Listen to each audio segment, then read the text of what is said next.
Welcome everyone back to another Dragon Ball Z Dokkan battle video. My name is DFree, and in this, we're going to go ahead and talk about the next voting campaign in the game. Hope you all enjoy. Subscribe to the channel if you happen to be new for more content. First thing I want to say is please, Bandai, do not take this. Do not take a year to do this. Like, just legit, do not take 8 months to a year to do this. Please.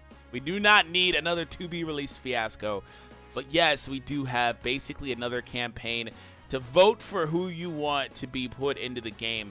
So we're going to go ahead and talk about that here right now. At any point, let me know your thoughts in the comment section down below about which one you are going to go ahead and choose. Now, I didn't see this on JP yet. JP actually had something a little bit different where they were voting for, like, not really voting, but like they had another in-game survey basically asking, hey, what do you want to change in the game? What are some features that you don't like?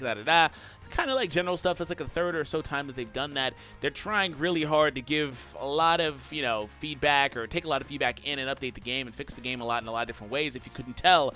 But again, I am going to imagine this is just like the Legendary Election, where it does not stay being something that is specific to global. Since the Legendary Election, we have actually had almost all of those LRs at this point, at least I think about half of them, come to fruition as actual LRs via other means in the game, basically being free to play or summonable or things like that. So we have seen a lot of those cards come. So it's safe to assume that we will see, I don't want to say the same about this, but it's safe to assume that we'll probably see a hit relatively soon. Now, this is interesting because they're legit dropping an AGL hit right now on the banner, or not on the banner, excuse me, for the World Tournament in a few days on global. And I've said it several times, but most recently in that video I was like, why do they keep giving the man hit just shafts after shafts? Please drop a summonable hit that is actually good and meta relevant at this point, because it's a freaking crime that we have every other good character from the Tournament of Power except for like a handful that have solid, relevant new forms, right? New cards, like even 17, who really I didn't think needed a new card that soon after the previous 17 got one. So like, come on, drop the hit, and they actually are going to take the opportunity to probably do that. Next card I would like to see is not on this list is actually Kaba. Like, give Kaba some respect too. Actually, you know, Kefla Dokkan Fest would be nice. One of 3 following powerful fighters. Well, actually, I'm going to start off. Dear players, Dokkan Festival featured character voting campaign is now on. This red on blue is horrible. That is actually really bad. Out of the 3 following powerful fighters, who will be the most chosen and become the next featured character of the new Dokkan Festival? So, wait a minute. This is a 2-day period. The voting period is only 2 days. Starting today, it's only for 2 days. And it also lists the next featured character. Now, I do not at all want to read too deeply into this, but what it sounds like is the next Dokkan Festival will actually have whoever we choose here. It is only going to take 2 days out of our time, 2 days of a period as well, to kind of like decide community-wise, cumulative-wise, as like who we want to represent the next Dokkan Festival. So this is interesting. I don't know if this is because it's specifically the 250 million right now, or if this could be something they do not every time, but just a little bit more frequently. I wonder why they decided to choose Universe 6 representatives as well, which is interesting too. But it really sounds like the next Dokkan Festival will be that. So before we proceed, I want to go back over to this right here, the 250 million campaign countdown. Now, we know for a fact, it can't be that though. It can't be that, because we know for a fact we're getting the Goku and Frieza stuff. So like, I don't know. I think they're just being kind of cheeky. Maybe they mean next after all of this. I don't know. It's kind of weird, because you'd imagine it would take some time to tally votes and, of course, produce the character card arts and all that stuff and yada yada, all the other BS that goes into all this. Anyways, come and vote for your favorite character. Let me know your thoughts about all that down below. I mean, we're getting the Goku Frieza stuff. It kind of just can't be unless they're going to do them at the same time, which is really, really weird. And this banner will get hard passed by everybody. Tap the following link to go to the voting page.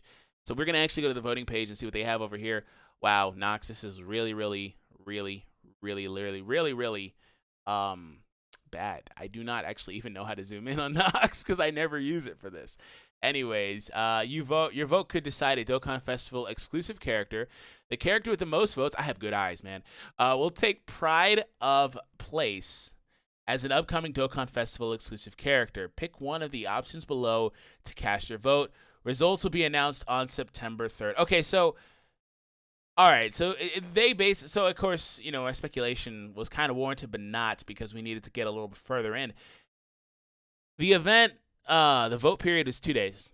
And in like literally 2 weeks or so, we will know who actually won, and we will know what will be the next Dokkan Festival pretty much. It says upcoming here. The previous page said next, and of course, I'm assuming this is going to come probably towards the tail end of the celebration, or just right after as the next Dokkan Festival. So within like the next couple of months, pretty much. But you know, I love Bayleafla, right? And I really like Kale, particularly normal Kale or controlled SSJ Kale. Not a big fan of Berserk. And I love Kefla. She's not an option. But like I said earlier, I just feel like it's about time that Hit got a good card, man. And I feel like a lot of people are going to choose Hit. I feel like this isn't even really a contest. I feel like this man just deserves a new meta-relevant card. It's been too long. Like, the only cards he has is the crappy World Tournament one. Honestly, I'm just going to call him crappy because I think he is. The Int one, which they're showing the art for, which is solid, I guess. And then there's the STR one, who's a support unit. It's like, come on now, come on. Like, we got these Jiras, we got these UI Gokus, we got these Evolution Vegetas. Make it happen. We're gonna go with the Hit. Like I said, I feel like he deserves it. I really do. Your vote could decide a Dokkan Festival exclusive, the character with the most yada yada. Same thing. Hit is my selection, so we're gonna go ahead and hit send. Hit send, literally. The survey data has been sent. We appreciate your cooperation. Thank you, Bandai, for appreciating, my cooperation. Anyways, so caution, event times in Dokkan Battle are listed in Pacific Standard Times. To me, it feels like, again, I can't hark on enough. I feel like it's about time, and I'm curious to see what they do. So for today's little question of the day, tail end of the video, let me know what your thoughts would be. I don't know why they did they choose Kale and Caulifla? Who will be the most chosen one from Universe 6? Yeah, they literally, I don't know if they limited themselves to Universe 6, but Kale and Caulifla seem weird. Maybe they just were like, oh, we still have a very, very relevant Kefla. Kaba, I guess, doesn't deserve a good summonable card. His free-to-play card's freaking awesome. But I guess he doesn't deserve a good summonable card. He's in the same bracket as Hit. His only other summonable card is actually the Super STR support, while Hit is the Extreme STR support. So it's kind of like, why did they choose these three? And of course, I guess it makes sense. Voltamo, Mogeta, Salnel, Purina, like those characters nobody really cares about. So, I don't know. Anyways, that is it. Like I said, let me know your thoughts in the comment section down below as far as this is concerned. Hopefully this is something we see more often in the future. Hopefully we get Hit and he doesn't just do stupid stun mechanics. Please stop giving Hit innate stuns. I get that he needs stuns because he does something similar, but please give him something different that cannot easily be nullified by 90% of the new events in the game, and make him good. Anyways, we'll find out soon. Have an awesome day, and I'll catch you all in the next one. Take it easy, and peace out, guys.